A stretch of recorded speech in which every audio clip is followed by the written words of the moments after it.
I'm David Griffin. It's the 7th of July 2018. I'm here at Darley Abbey Cricket Club and I'm talking to Mark Horobin, Emma Horobin, Tracey, Souch, Barton-Black. Thank you very much indeed for joining me. One of the great things about today is we've got gorgeous weather, a beautiful setting, and it seems like an endless supply of young people all out there playing cricket. And the reason we're talking to you is because you've got a big involvement in the people that are out there at the moment. You've got a husband and wife team here, first of all. So what do you do here at Darley Abbey? So we've got two children that both play for the club. So we've got a daughter who's 6, so she trains with the youngers, and then we've got an older son who's 10, who plays quick cricket and semi-hardball. So we kind of just got involved from kind of the point of we're coming down with the kids and watching them play, and we somehow just end up helping out with the coaching, and it's just progress from there, and it's just great to be involved in it. So did you play the game? Years ago, yeah. More at school and then with friends. Not at this level, we didn't have this kind of facilities when I was younger, so not this opportunity. So yeah. So what was the attraction of bringing your children here? Did they come to you and say I want to play? No, we when Archie was really little, so before we even had Daisy, we came down to the park a couple of Saturday mornings and we saw all this going on. I mean, Archie was only 4 at the time. And we were, obviously Mark's quite big into cricket, and I wasn't at the time, and then we just watched what was going on, and we asked the coaches at the time, who's, most of them are still coaching now, and they said when Archie gets to 5, bring him along, and then he's been part of this club since he was 5, so that's 5 years now. Really? Yeah, and it's just. Did you think at the time I might end up doing some coaching? No, not at all. I was quite enjoying actually sitting on a Saturday morning on a picnic blanket, having a cup of tea and a lovely bacon cob from the pavilion. Yeah, I think everybody was. But yeah, it brings you in. It drags you in. It's brilliant, absolutely brilliant. Yeah, really good fun. And Tracey, from your perspective, you're also coaching, but you play too? No, I don't coach, but I'm part of the ladies' team. It's my husband's that coaches as well, Graham. Yeah, he's involved really heavily in the cricket. So, for example, this week he's done Thursday night, Friday night, he's done Saturday, he's doing tomorrow, and he'll be doing Monday. Yeah. And so, how did you get into playing yourself? Well, they were trying to put a ladies' team together, and I thought, yeah, why not give it a go? Because I haven't got any skills at all. If we're honest, it was classed as Prosecco cricket, and that's what drew us in. And then we never saw Prosecco for the first 8 or so weeks. And it's a really good workout, isn't it? It's really good fun, yeah. I went to a DCB, Derbyshire Cricket Board club night during the winter, and Mick Glenn said, "What's been the biggest successes in cricket at your local clubs?" And about 5 hands shot up, all female, and they all went, Prosecco cricket, went round the Prosecco cricket, and I thought, what is this Prosecco cricket? It's made up, it's made up. Oh, it's your own. We literally play cricket, and then occasionally we'll have a Prosecco. Afterwards, in the bar, yeah. So you're playing as well? Yeah, we're the women's team, yeah. And what's the age groups or age range? It's quite massive. Jess is our youngest. How old is Jess? Jess is year 9, so she's about 13, 14. Yeah, because she plays for the 13s team, doesn't she? Yeah. Jess does, and she's part of the ladies' team as well. Yeah. And then we've got, how old's Ness? Careful. Ness will love you, won't yeah, just be careful. She's probably our eldest player, so massive age range. Excellent. Yeah. So if I could just come to our 4th panellist, as it were, Sarah, really important role because you're in charge of safeguarding, is that right? Well, I'm the child welfare officer. Right. So, I wouldn't say I'm in charge of safeguarding because it's obviously a club issue. Yes. But I try and coordinate things like the DBS checks. Yeah. Which is sometimes easier than other times. So how did you get involved in that? Did you have a cricketing background, a cricketing interest? Again, similar. My boys started to play from sort of, I think, perhaps age 7, and one is 20 now, and one is 16. So they've been all the way through. And now sort of playing with the adult teams. So I used to come down, and obviously I was here, like you say, having a nice peaceful Saturday morning. And then gradually you do get drawn in. And I think the child welfare officer at the time then, who'd been doing it for years and years, said, "Would you mind being the assistant?" And it's a great club. We have very little to do in terms of safeguarding, in terms of things that have happened. She said, but obviously it's good to have an assistant, and so I did, and then gradually she she retired, and I'm now the chairman.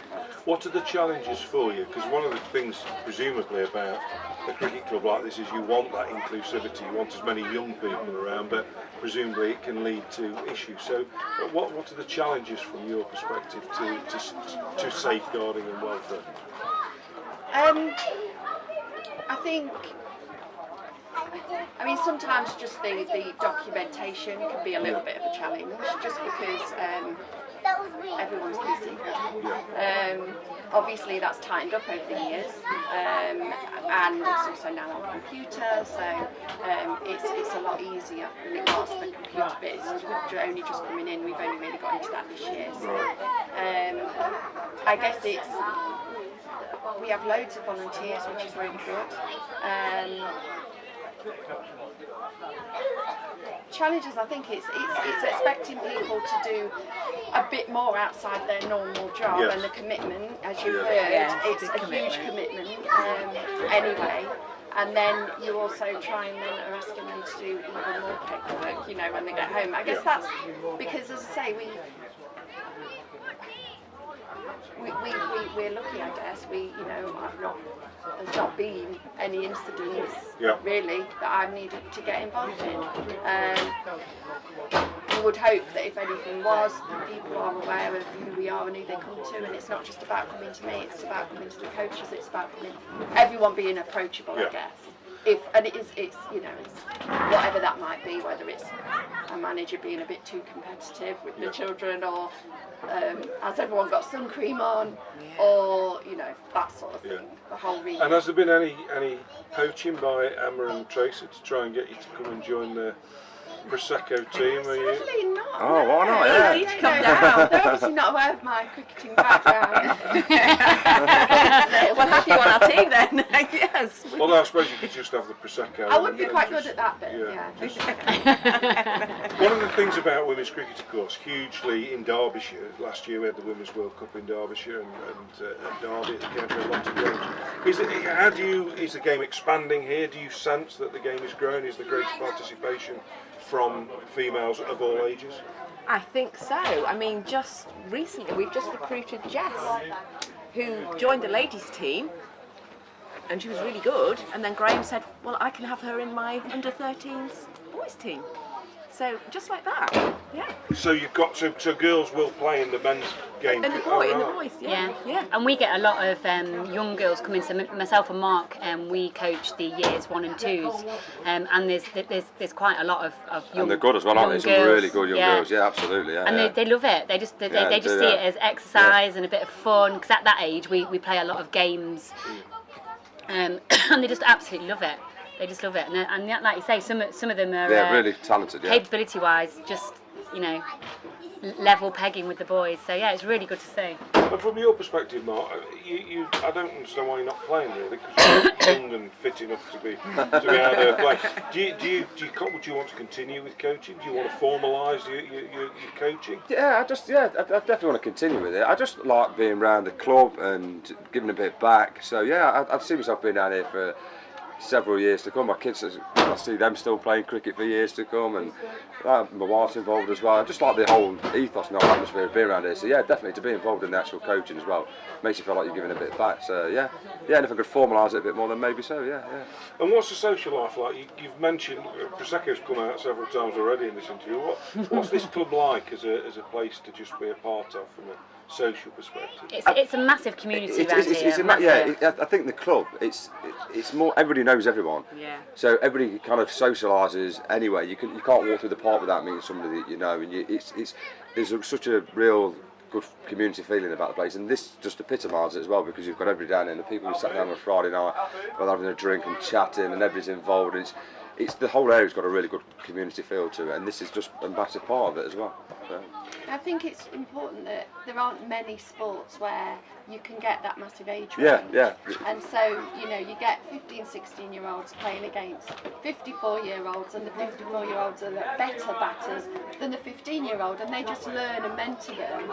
But there isn't many sports, I think, that you get that. So I think that's real benefit for that age range. Yeah. People playing together. Yeah, there's a very good mix, isn't there? Yeah, you're right. Yeah, I never thought about that, but yeah, it's true. Yeah. But I think it's the lack of contact, isn't it? In a contact sport, generally, Yeah. if you're in your 50s, you're going to struggle against Yeah. a 20-year-old, aren't you? Yeah. Whereas in cricket, we've all done it. I certainly did. You see the grey-haired old man come on to bowl, and you think, I'm going to smack him out of the ground, and then he takes 5 for not many. You know, in terms of the future, are you going to stay involved in what you're doing? Yeah. Absolutely, I think it's expanding because just on the Thursday night we had a game, 2 games, an under 13 games and a under 9 quicks against a local school.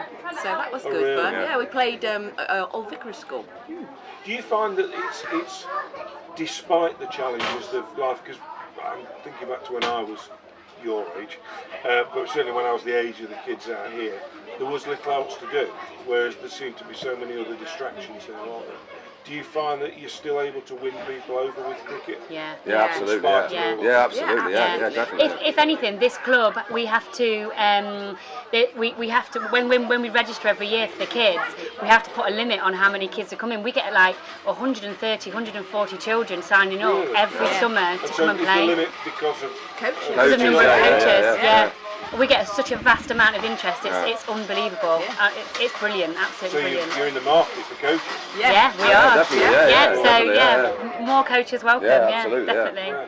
You say you came down, you had no expectation, particularly you, because you've played, been involved Yeah. in cricket. You just came down as a mum. Yeah. So what does this all mean to you to have, Oh, have got it's this just heavily involved? I love it. I absolutely love it. I love being with the kids. But like Mark said, I feel like I'm giving something back because it's such a massive community atmosphere.